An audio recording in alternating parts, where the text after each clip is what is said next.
Welcome to Employment Law This Week. I'm George Whipple. If you're required to file EEO-1 data and you haven't yet, your data is late. EEOC requires private employers with 100 or more employees and certain federal contractors to submit EEO-1 reports annually.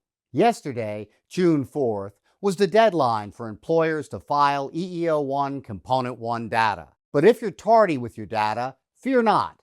Epstein Becker Green's Dean Singewald is here with some good news for you. So, what do you do if you've missed the deadline? You've now entered the failure to file phase, as the EEOC likes to call it.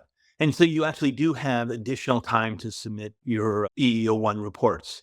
The submission deadline is July 9, 2024.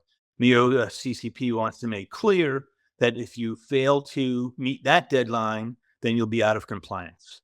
Why is that important? Because we're seeing an uptick in the filings of enforcement proceedings by the EEOC against employers that are not in compliance.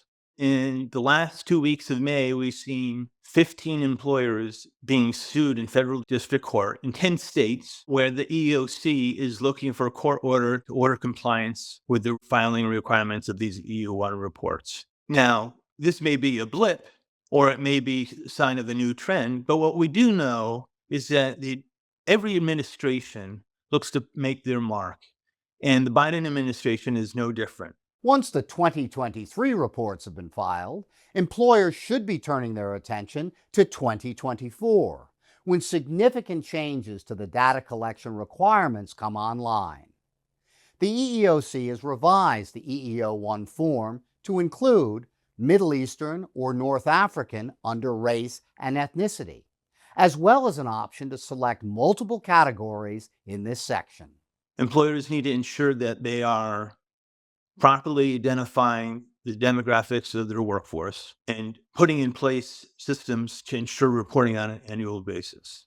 The other change that may be coming down the pike is the reporting of compensation data. It has been long rumored that the Biden administration wants to ensure pay equity and wants to have as part of the reporting requirement that employers reveal their compensation data. We do not know if that's happening, but employers should be aware of it going forward. In addition to the federal EEO-1 data reporting, employers should be aware that states are getting into the act as well. Epstein Becker Green's Marissa Vitolo has more on that trend. EEO data reporting appears to be the next frontier in the trend of states enacting laws to further their equal pay initiatives. While currently few states have actually passed laws requiring EEO reporting, other states are in various stages of proposing and passing their own versions of these laws. Employers should be mindful of the important differences in these laws as compared to one another and also as compared to federal EEO-1 reporting requirements. Thanks, Marissa and Dean. If you haven't yet submitted your 2023 data, please make sure you do so by July 9th to avoid enforcement action. And we'll keep you updated on the latest changes for 2024. Thank you very much for watching, and we'll see you next time.